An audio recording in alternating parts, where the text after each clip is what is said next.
세월호 특조위의 활동 종료를 선언한 조치가 무리라는 것은 그동안 숱한 위원회를 운영해온 정부야말로 가장 잘 알고 있을지도 모릅니다. 실제로 뉴스타파가 지난 1년 동안 세월호 특조위원장이 2명의 해양수산부 장관과 협의한 내용을 취재해보니 장관들 역시 특조위 활동 개시를 시행령 공포 이전으로 해석하는 게 무리라는 인식을 갖고 있었던 것으로 보입니다. 그렇다면 이처럼 전례 없고 무리한 법 해석으로 특조위 활동을 강제 종료시키는 이유는 뭘까요? 청와대에 대한 특조위 조사를 막으려다가 그게 여의치 않자 활동을 조기 종료시킨 것이라는 분석이 지배적입니다. 김성수 기자가 취재했습니다. 지난 28일 국회 농해수위. 해수부 장관은 세월호 특조위의 활동 기간이 이달 말로 종료된다는 점을 강조했습니다. 다양한 의견과 해석이 있었음에도 불구하고 정부는 방금 말씀드린 대로 이 법에 정해진 대로 작년 1월 1일 날 시행이 됐고 위원회가 출범이 되었다고 물리적으로 종합적으로 해석하고 이것을 19대에도 누차 한두 번이 아니라 누차 반복해서 말씀드렸었다는 점을 제가 말씀을 드리고 그 점에 대해 이해해 주시기 바랍니다. 특조위 활동 기간에 대한 정부의 해석은 김 장관의 말처럼 정말 한 번도 흔들림이 없었을까? 특조위 활동 개시일이 작년 1월 1일부터라는 정부 입장을 처음 공식화했던 건 유기준 전 해수부 장관이었습니다. 저희들이 봐가고 있기로는 특조위 활동과 특조위원회 임기는 같이 된다고 보기 때문에 시행령 특조위의 특별법에 따라서 이미 1월 1일부터 그 임기가 활동이 시작된 것으로 이렇게 파악을 하고 있습니다. 그러나 불과 몇 개월 뒤 유 전 장관은 이와는 다른 입장을 내놨던 적이 있습니다. 해수부의 2016년 예산 심의가 시작된 지난해 10월 초 유기준 장관은 이석태 특조위원장에게 국회 내 모처에서 만남을 요청했습니다. 당시는 4.13 총선 출마를 위해 퇴임을 앞둔 유 장관의 후임으로 김영석 차관이 내정된 상태였습니다. 국회에서 3번 만나셨고요. 그때 웬일인지 유 장관 쪽에서 먼저 만나자고 해서 좀 놀랐죠. 좋게 보면 후임 장관의 정무적 부담을 덜어주려고 한 것도 같고 총선용 선심인가 싶기도 했고 어쨌든 유 장관도 특조위 활동 개시를 1월 1일로 보는 건 좀 무리라고 생각하는 것 같았어요. 이 접촉에서 유 장관은 특조위 활동 개시일을 특조위원들이 임명된 3월 9일 혹은 시행령이 공포된 5월 11일 중 하나로 해석해 2016년 9월 혹은 11월까지 활동할 수 있도록 해보자고 먼저 제안했습니다. 반면 이석태 위원장은 적어도 2016년 말까지는 조사 활동이 보장되기를 희망했습니다. 결국 두 사람은 특조위 활동 종료 시점을 2016년 9월과 12월 사이로 정하는 데에 잠정 합의하고 유 장관은 청와대와 여당을, 이 위원장은 유가족과 야당을 각각 설득하기로 했던 것으로 전해졌습니다. 그러나 이 합의는 끝내 성사되지 못했고 유 전 장관은 11월 초 퇴임했습니다. 그쪽에서 아마 그 시행령 공포됐던 5월 11일 를 기준으로 한번 해보자 라는 제안이 있었던 걸로 저희는 알거든요. 그게 제대로 지금 위원장님하고 해수 장관 사이면 굉장히 수준이 있는 좀 어떤 대상인데 상호간의 얘기가 되셨는데 그게 정리가 안 된 이유가 뭘까요? 그 노코멘트로 하겠습니다. 네, 노코멘트. 왜냐하면 제가 이제 어떤 때 이제 장관들을 뵙기도 하는데 늘 그 전제가 특별히 이제 공개되는 건 다 공개하는 거고 그런 거니까요. 그런 의미에서 제가 뭐 말하자면 ND 이거 뭐라고 그래? 하여간 그렇게 NCND로 하는 게 좋을 것 같습니다. 이 접촉에 대해 긍정도 부정도 하지 않은 건 유 전 장관 쪽도 마찬가지. 퇴임 앞두시 시점에 5월 11일 시행령 반포 그때 정도부터로 한번 정리하는 안을 한번 논의하셨던 걸로 제가 아는데요. 그게 왜 안 받아들여진 거죠? 그런데 잠정 합의가 최종 불발된 이유가 청와대 때문이냐고 묻자 황급히 취재진을 피했습니다. 아니 근데 그 당시에 그 장관님하고 특조위원장님이 하셨던 게 제대로 안 된 거는 뭐 어떤 문제입니까? 저기 청와대 쪽에 좀 문제가 있었던 겁니까? 아유 장관님 지금 이게 굉장히 논란이 많은 문제인데 조금만 얘기 좀 해주세요. 이게 이렇게 하고 가시면 더 이상하잖아요. 아니 장관님 이러고 가시면 더 이상하잖아요. 이런 반응을 어떻게 해석해야 할까? 유 전 장관과 이 위원장의 국회 접촉 직후인 지난해 10월 20일 특조위 진상규명소위원회는 유가족이 신청한 세월호 참사 당일 청와대 대응의 적정성에 대한 조사 개시 여부를 논의하기 시작했습니다.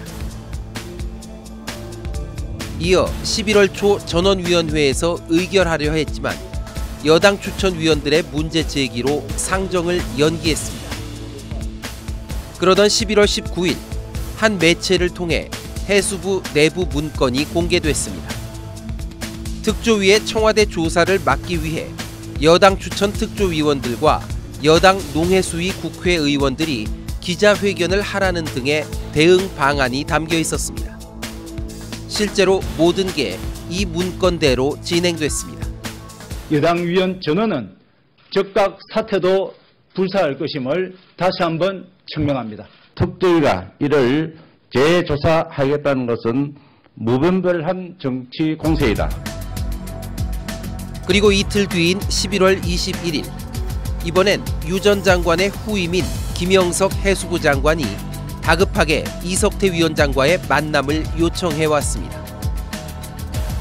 장소는 서울 강남의 한 호텔 비즈니스룸. 이 자리에서 김 장관은 청와대 관련 조사는 절대로 의결해선 안 된다고 강하게 요구했습니다. 그때 분위기 워낙 개방돼 있고 한 2시간 동안 계속 그 얘기만 했답니다. 장관. 당시는 박근혜 대통령이 에이펙 참석 등을 마친 뒤 귀국을 이틀 앞둔 시점이기도 했습니다. 장관님도 그렇고 정부의 대부분 생각은 특조위에 대한 조사에 대해서는 다들 지원해 주려는 입장이에요. 단지 이제 그 정치적인 색깔이 있는 예를 들면 VIP 요구 시간이라든지 이런 것만 아니면은 해준다는 게 저희 뭐 해수부도 그렇고 장관님도 그렇고 정부도 마찬가지인데. 이 자리에서 김 장관은 만약 청와대 조사를 의결하면 특조위에 대해 해체 수준의 조치가 취해질 것이라고까지 말했던 것으로 전해졌습니다. 사실상 협박에 가까운 발언이었습니다. 김영석 장관하고 아마 급하게 좀 만나셨던 걸로 알아요. NCN들 그 특조위가 좀 해체 수준의 어떤 조치를 당할 수도 있다라는 워딩이 나온 걸로 저는 알아요. 답변하지 않겠습니다. 청와대 조사 건이 통과가 되면은 특조위에 대해서 해체 수준의 조치가 취해질 수 있다 이런 말씀을 하신 걸로 저희가 알아요. 근데 그게 장관의 개인적인 어떤 입장이세요? 아니면은 당시에 좀 여당이나 이쪽에서 나온 얘기들이 좀 전달된 그런 상황입니까? 맞습니까? 왜 이렇게 뭐 이거 확인 좀 해주시죠. 그거. 이게 너무 확인 좀 해주시죠. 전달 아니고요. 네네. 같이 이 특조위 방향에 대해서 위원장님하고 저는 이렇게 같이 고민을 많이 합니다. 그 정도까지는 하고 제가 이 구체적인 사항에 대해서 여러분한테 말씀드릴 사안도 아니고. 그래서 그 자리에서 만남이 있으셨던 건 맞죠? 그날. 제가 정확한 날짜는 모르지만 위원장님하고는 가끔 언론도. 그러나 이틀 뒤인 11월 23일 특조위는 예정대로 청와대 조사 개시를 의결했습니다. 그러자 여당 추천 특조위원들은 일제히 사퇴했고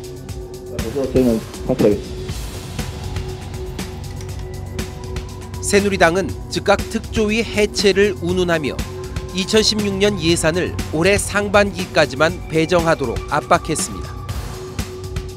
국회 예결위 특조위 예산 반영 금지를 강력히 요구합니다.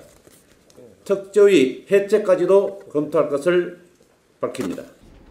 사실상 이때부터 특조위 강제 종료 조치가 시작됐던 셈입니다.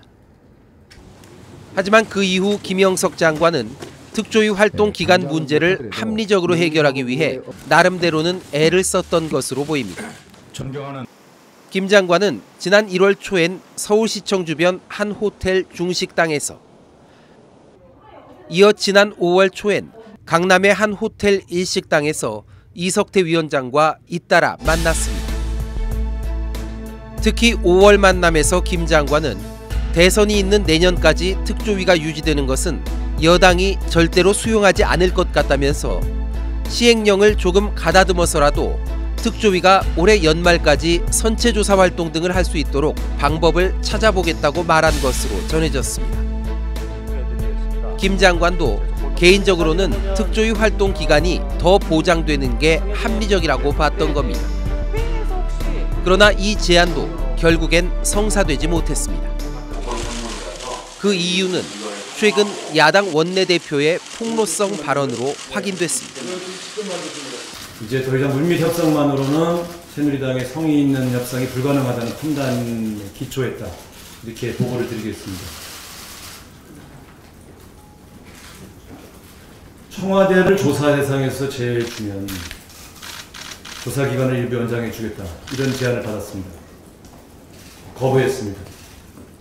소용없는 조사가 진행돼야지 어디는 넣고 어디는 빼고 이런 협상이 과연 세월호 문제를 둘러싸고 여야간 할 일인가. 결국 청와대 조사 여부가 문제였던 겁니다.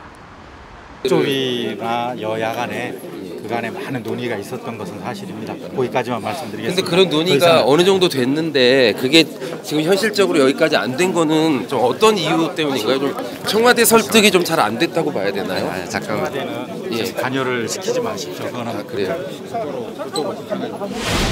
국민 여러분께서 겪으신 고통에 진심으로 사과드립니다. 2년 전 온 국민의 눈이 쏠렸던 대국민 담화. 박근혜 대통령은 성역 없는 세월호 진상조사를 약속하면서 이렇게 말했습니다. 이번 사고에 제대로 대처하지 못한 최종 책임은 대통령인 저에게 있습니다. 그리고 여야와 민간이 참여하는 진상조사위원회를 포함한 특별법을 만들 것도 제안합니다. 이를 위해 필요하다면 특검을 해서 모든 진상을 낱낱이 밝혀내고 엄정하게 처벌할 것입니다. 국민들은 또렷이 기억하고 있는데 대통령도 그럴까요? 뉴스타파 김성수.